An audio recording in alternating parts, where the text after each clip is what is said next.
Well, good morning, everybody. Welcome to Sixpenny Handley Vicarage on this Saturday, the 4th of April, our second weekend in lockdown. Very different experience. I had a bit of fun last night. It was great to sort of get dressed up for Glam Friday. I hope you made a donation to your charity. The suggestion buy a charity a round of drinks, as we can't get out, if you're able to do that. Yeah, I got dressed up and it was great. I did my first sort of online sort of bar cocktail chat. The technology sort of held up. It was good to do that, and it just made me realise how much I had craved or missed that experience of social interaction. Good morning, Penny. Good morning, Annie and Mike. Good morning, Julie. Morning, John and Sue. So yeah, it surprised me, sort of doing the sort of online cocktail bar, having a chat with a few people. The technology held up, but as I said, it surprised me how much I had really missed that social interaction, that sort of banter that we have, where we sort of 1 minute talk absolute nonsense and the next minute we're talking about something serious, and how important that social interaction is. So I was really grateful for that last night, and all of those who were able to join in with that. And I hope last night, whatever you did on Friday night, you were able to have. Good morning, Graham. Good morning, Paul. Good to see you all.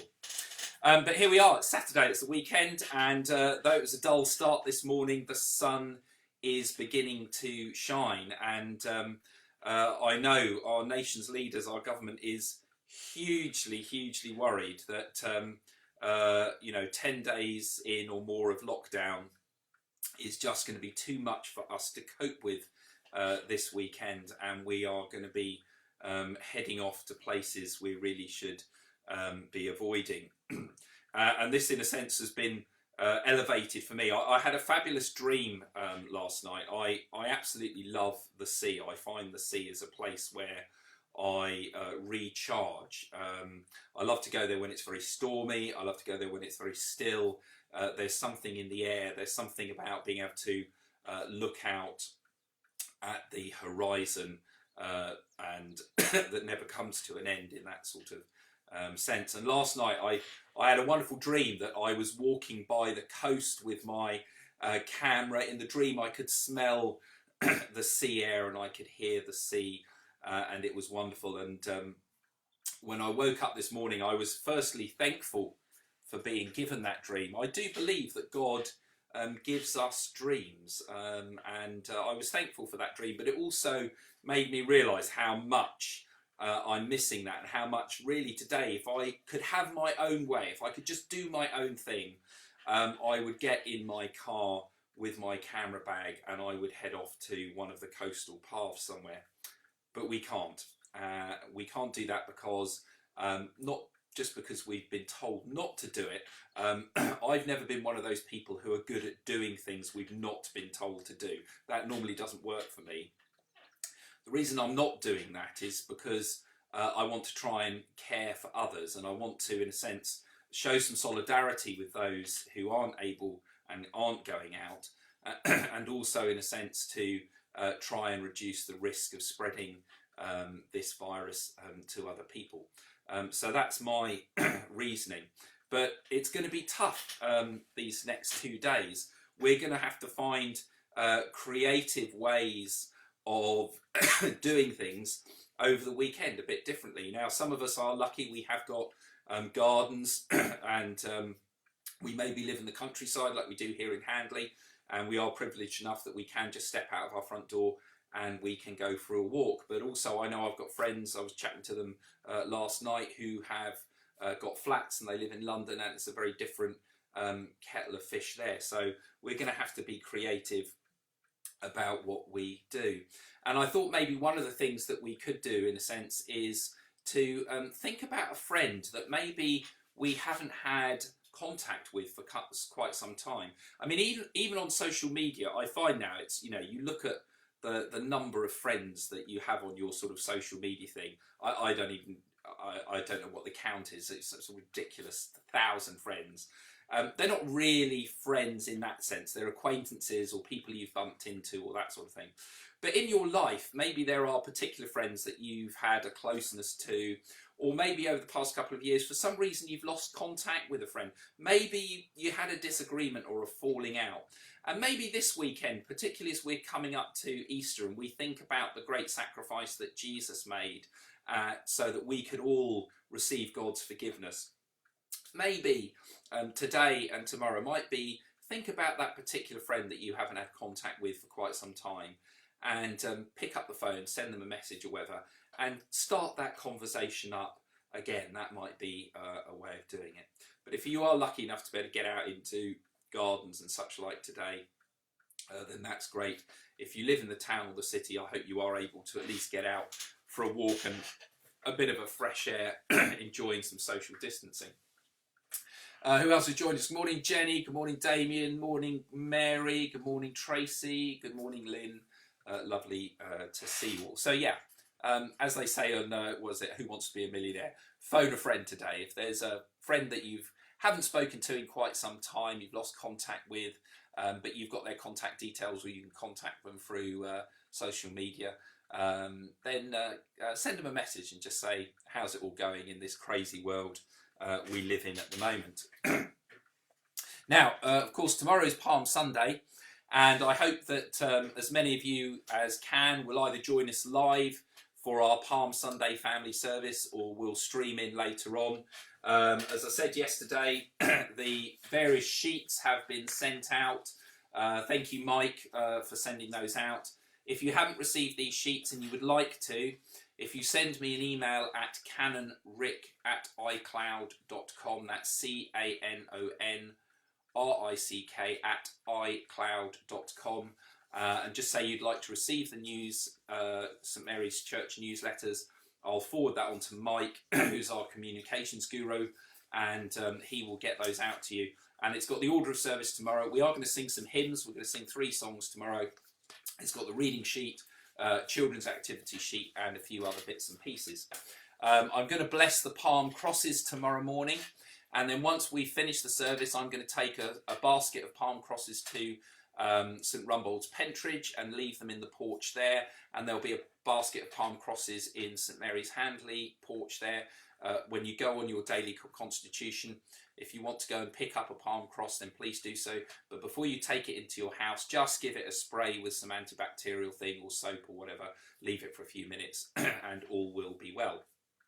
The other thing for tomorrow's service is to make sure you have a piece of bread, because we are going to borrow something from the Orthodox Church, which they use also in the Teze community where I live. That was the monastic community where I lived for a while, where we share broken bread. It's not a Holy Communion, but it's just blessed bread, and we're going to do that. We've done that at our Palm Sunday services before.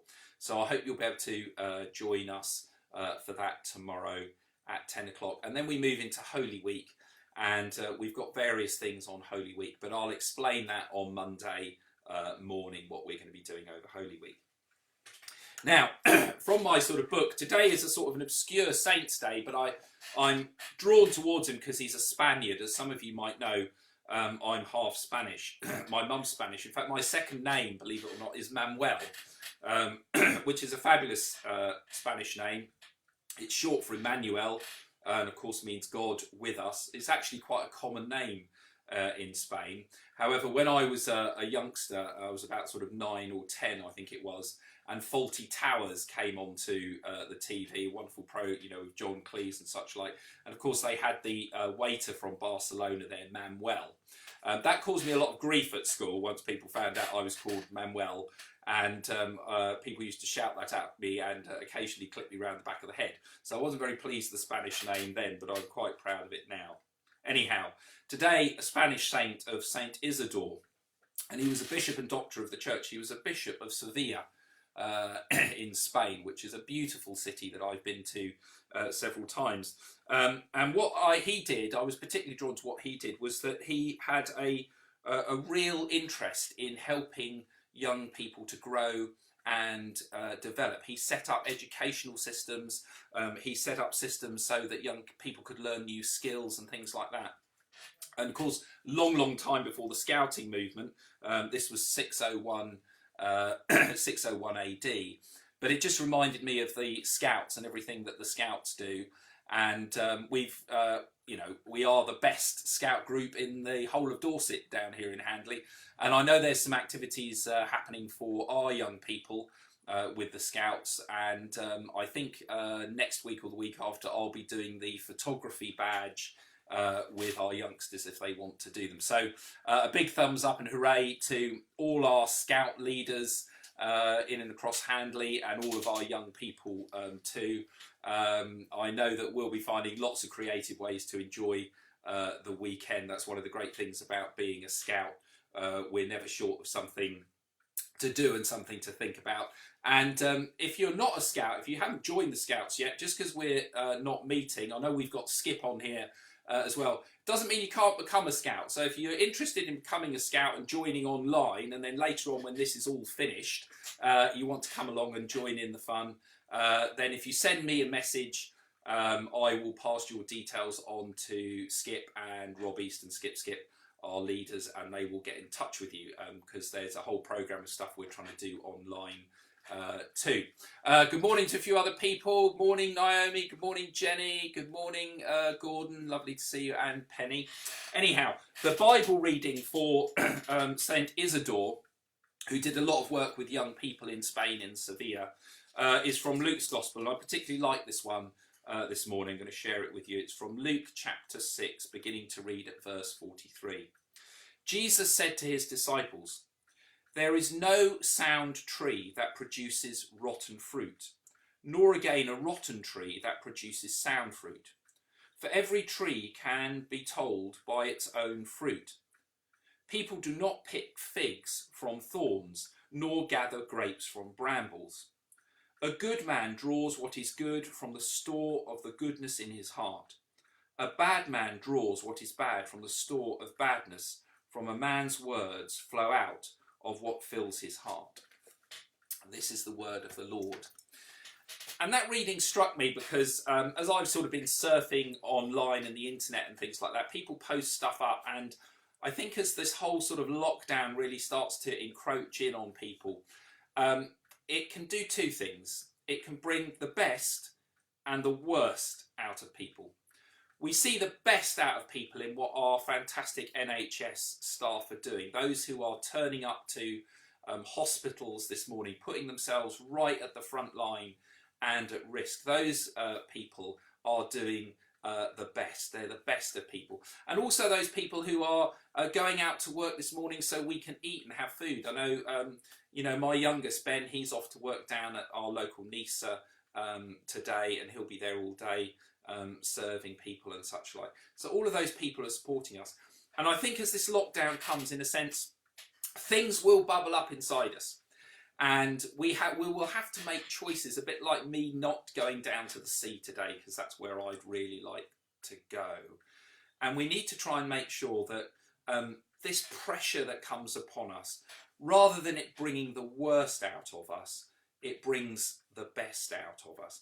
And I think over this period, if we can really learn that, they say every cloud has a silver lining.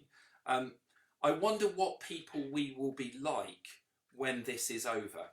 If we've really been people who have focused on the importance of bringing the best out of each other and celebrating what we have and realising what we've missed. Maybe at the end of it, we'll actually be better people, and we won't take for granted so much that we took for granted before, like toilet roll, for example. But that's what struck me about that reading today. Now, as I said, I had a dream last night about the sea, which drew me to this book today, Tides and Seasons by David Adnam. Some of you may have heard of the Iona community up in Scotland, which is founded on a sort of Celtic understanding of Christianity. David Adnam's been involved with that. And these are some Celtic Christian prayers and reflections that I've chosen this morning, because a lot of Celtic spirituality is about the ebb and the flow of the tide, and in a sense that it feels like now that the tide is coming in, and we're being warned in the media that, you know, there is a tide, that is a surge that is going to happen. The tide is coming in, and it will feel at times as if we're cut off. But the one thing, if you've ever sat and watched the sea, is once the tide has come in, it does go out again. So I'm just going to share 3 short Celtic prayers or reflections with you to finish with. The first one is entitled Morning Prayer. Lord, you are in this place. Fill us with your power. Cover us with your peace. Show us your presence. Lord, help us to know we are in your hands. We are under your protection. We are covered by your love. Lord, we ask you today to deliver us from evil, to guide us in our travels, to defend us from all harm. Lord, give us now eyes to see the invisible, ears to hear your call, hands to do your work, and hearts to respond to your love. Amen. And the second reflection is called I Have Seen the Lord. Where the mist rises from the sea, where the waves creep upon the shore, where the wreck lifts upon the strand, I have seen the Lord. Where the sun awakens the day, where the road winds on its way, where the fields are sweet with hay, I have seen the Lord. Where the stars shine in the sky, where the streets so peaceful lie, where the darkness is so nigh, I have seen the Lord. The Lord is here, the Lord is there, the Lord is everywhere. The Lord is high, the Lord is low, the Lord is on the path I go this day. Amen. And the final one is a Celtic prayer for strength for today, a Celtic prayer for strength, and it's called a strengthening. I call on strength from silver moon. I call on strength from sandy strand. I call on strength from every rune. I call on strength from fertile land. I call on strength from mountain peak. I call on strength from moorland bleak. I call on strength from the bright plain. I call on strength from field or grain. All from the Creator near, all from the Redeemer dear, all from the Spirit here, providing strength. Amen. Well, I hope you all have a really good Saturday, and despite the restrictions that are on us and not being able to do the normal things that we would do on Saturday or go to the normal places, that in some way you can call upon God's creation that is around you. Even if you're in the city, somebody said to me yesterday, they hear the seagulls waking them up. So a reminder there that too, the sea is not far from us. That ebb and that tide flows.